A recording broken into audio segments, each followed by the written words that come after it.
സംസ്ഥാനത്തെ മെഡിക്കൽ കോഴ്സുകളിലേക്കുള്ള പ്രവേശന നടപടികൾ പ്രവേശന പരീക്ഷാ കമ്മീഷണർ തുടങ്ങിയിട്ടുണ്ട്. അതിൻ്റെ ഭാഗമായി പ്രൊവിഷണൽ റാങ്ക് ലിസ്റ്റ്, സംസ്ഥാനതല പ്രൊവിഷണൽ റാങ്ക് ലിസ്റ്റ് സംസ്ഥാന പ്രവേശന പരീക്ഷാ കമ്മീഷണർ പ്രസിദ്ധീകരിച്ചിട്ടുണ്ട്. ആ പ്രൊവിഷണൽ റാങ്ക് ലിസ്റ്റിന്റെ അടിസ്ഥാനത്തിൽ സംസ്ഥാനത്തെ മെഡിക്കൽ കോളേജുകളിലെ MBBS പ്രവേശനത്തിന്റെ സാധ്യതയാണ് ഇന്ന് നമ്മൾ നോക്കുന്നത്. കഴിഞ്ഞ ദിവസങ്ങളിൽ നമ്മൾ പരിശോധിച്ചത് നീറ്റ് റാങ്കിന്റെ അടിസ്ഥാനത്തിൽ സംസ്ഥാനത്തെ MBBS കോഴ്സിന്റെ പ്രവേശന സാധ്യതകളായിരുന്നു. ഇപ്പോൾ നമ്മൾ നോക്കുന്നത് സ്റ്റേറ്റ് പ്രവേശന പരീക്ഷാ കമ്മീഷണർ പ്രസിദ്ധീകരിച്ച പ്രൊവിഷണൽ റാങ്ക് ലിസ്റ്റിന്റെ അടിസ്ഥാനത്തിലുള്ള MBBS പ്രവേശനത്തിന്റെ സാധ്യതയാണ്. ഓരോ കമ്മ്യൂണിറ്റി തിരിച്ച് ഗവൺമെന്റ് മെഡിക്കൽ കോളേജുകളിലെയും സ്വകാര്യ മെഡിക്കൽ കോളേജുകളിലെയും പ്രവേശന സാധ്യതയാണ് നമ്മൾ നോക്കുന്നത്. ആദ്യമായി നോക്കുന്നത് സ്റ്റേറ്റ് മെറിറ്റിൽ ഏത് റാങ്ക് വരെ ലഭിച്ച വിദ്യാർത്ഥിക്ക് 2025 അഡ്മിഷൻ ലഭിച്ചു എന്നുള്ളതാണ്. 2025 904 റാങ്ക് വരെ ലഭിച്ച വിദ്യാർത്ഥിക്ക് ഗവൺമെന്റ് മെഡിക്കൽ കോളേജിൽ MBBSന് അഡ്മിഷൻ ലഭിച്ചു. അതിന് പുറമെ 10,841 റാങ്ക് വരെ നേടിയ വിദ്യാർത്ഥിക്ക് സ്വകാര്യ മെഡിക്കൽ കോളേജിലും സ്റ്റേറ്റ് മെറിറ്റിൽ നിന്ന് അഥവാ ജനറൽ കോട്ടയിൽ നിന്ന് അഡ്മിഷൻ ലഭിച്ചിട്ടുണ്ട്. ഇനി നമ്മൾ കമ്മ്യൂണിറ്റി തിരിച്ച് പരിശോധിക്കുകയാണ്. ഈഴവ വിഭാഗത്തിൽ 2025 2409 റാങ്ക് വരെ നേടിയ വിദ്യാർത്ഥിക്ക് ഗവൺമെന്റ് മെഡിക്കൽ കോളേജിൽ MBBSന് അഡ്മിഷൻ ലഭിച്ചു. സ്വകാര്യ മെഡിക്കൽ കോളേജുകളിലെ അഡ്മിഷന്റെ ഡീറ്റെയിൽസ് പരിശോധിക്കുമ്പോൾ 11,397 റാങ്ക് വരെ നേടിയ ഈഴവ വിഭാഗത്തിലുള്ള വിദ്യാർത്ഥിക്കും അഡ്മിഷൻ ലഭിച്ചു.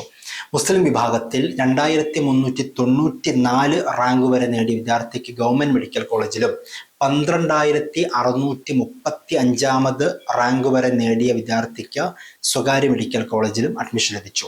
അതർ ബാക്ക്വേർഡ് ഹിന്ദു BH വിഭാഗത്തിൽ 2916 റാങ്ക് വരെ നേടിയ വിദ്യാർത്ഥിക്ക് ഗവൺമെന്റ് മെഡിക്കൽ കോളേജിലും 10,949 റാങ്ക് നേടിയ വിദ്യാർത്ഥിക്ക് സ്വകാര്യ മെഡിക്കൽ കോളേജിലും അഡ്മിഷൻ ലഭിച്ചു. Latin Catholic and Anglo Indian വിഭാഗത്തിൽ 3689 റാങ്ക് നേടിയ വിദ്യാർത്ഥിക്ക് ഗവൺമെന്റ് മെഡിക്കൽ കോളേജിലും 13,481 റാങ്ക് വരെ നേടിയ വിദ്യാർത്ഥിക്ക് സ്വകാര്യ മെഡിക്കൽ കോളേജിലും അഡ്മിഷൻ ലഭിച്ചു. ധീവര വിഭാഗത്തിൽ ഗവൺമെന്റ് മെഡിക്കൽ കോളേജിൽ 8,062 റാങ്ക് വരെ നേടിയ വിദ്യാർത്ഥിക്ക് അഡ്മിഷൻ ലഭിച്ചു. സ്വകാര്യ മെഡിക്കൽ കോളേജിൽ 10,971 റാങ്ക് വരെ നേടിയ വിദ്യാർത്ഥിക്കും അഡ്മിഷൻ ലഭിച്ചു. വിശ്വകർമ്മ വിഭാഗത്തിൽ 3119 റാങ്ക് വരെ നേടിയ വിദ്യാർത്ഥിക്ക് ഗവൺമെന്റ് മെഡിക്കൽ കോളേജിലും 12,385 റാങ്ക് വരെ നേടിയ വിദ്യാർത്ഥിക്ക് പ്രൈവറ്റ് മെഡിക്കൽ കോളേജിലും അഡ്മിഷൻ ലഭിച്ചു. അതർ ബാക്ക്വേർഡ് ക്രിസ്ത്യൻ BX വിഭാഗത്തിൽ 2849 റാങ്ക് വരെ നേടിയ വിദ്യാർത്ഥിക്ക് ഗവൺമെന്റ് മെഡിക്കൽ കോളേജിലും 12,554 റാങ്ക് വരെ നേടിയ വിദ്യാർത്ഥിക്ക് സ്വകാര്യ മെഡിക്കൽ കോളേജിലും അഡ്മിഷൻ ലഭിച്ചു. കുശവൻ വിഭാഗത്തിൽ 9,811 റാങ്ക് വരെ നേടിയ വിദ്യാർത്ഥിക്ക് ഗവൺമെന്റ് മെഡിക്കൽ കോളേജിലും 14,509 റാങ്ക് വരെ നേടിയ വിദ്യാർത്ഥിക്ക് പ്രൈവറ്റ് മെഡിക്കൽ കോളേജിലും അഡ്മിഷൻ ലഭിച്ചു.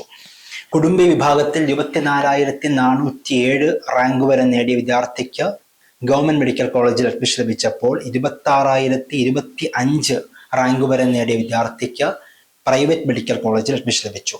SC വിഭാഗത്തിൽ 15,624 റാങ്ക് വരെ നേടിയ വിദ്യാർത്ഥിക്ക് ഗവൺമെന്റ് മെഡിക്കൽ കോളേജിലും 17,930 റാങ്ക് വരെ നേടിയ വിദ്യാർത്ഥിക്ക് പ്രൈവറ്റ് മെഡിക്കൽ കോളേജിലും അഡ്മിഷൻ ലഭിച്ചു. ST വിഭാഗത്തിൽ 25,421 റാങ്ക് വരെ നേടിയ വിദ്യാർത്ഥിക്ക് ഗവൺമെന്റ് മെഡിക്കൽ കോളേജിൽ അഡ്മിഷൻ ലഭിച്ചപ്പോൾ 29,420 റാങ്ക് വരെ നേടിയ വിദ്യാർത്ഥിക്കാണ് പ്രൈവറ്റ് മെഡിക്കൽ കോളേജിൽ അഡ്മിഷൻ ലഭിച്ചത്. ഇനി EWS വിഭാഗത്തിൽ 3,467 റാങ്ക് വരെ നേടിയ വിദ്യാർത്ഥിക്ക് ഗവൺമെന്റ് മെഡിക്കൽ കോളേജിൽ അഡ്മിഷൻ ലഭിച്ചു. 19,325 റാങ്ക് വരെ നേടിയ വിദ്യാർത്ഥിക്ക് സ്വകാര്യ മെഡിക്കൽ കോളേജിലും അഡ്മിഷൻ ലഭിച്ചു. 2026-27 അധ്യയന വർഷത്തിലെ സ്റ്റേറ്റ് റാങ്ക് ലിസ്റ്റിന്റെ അടിസ്ഥാനത്തിലുള്ള MBBS പ്രവേശനത്തിന്റെ സാധ്യതകളാണ് നമ്മൾ പരിശോധിച്ചത്. BDS പ്രവേശനത്തിന്റെ സാധ്യത നമുക്ക് അടുത്ത ദിവസം പരിശോധിക്കാം.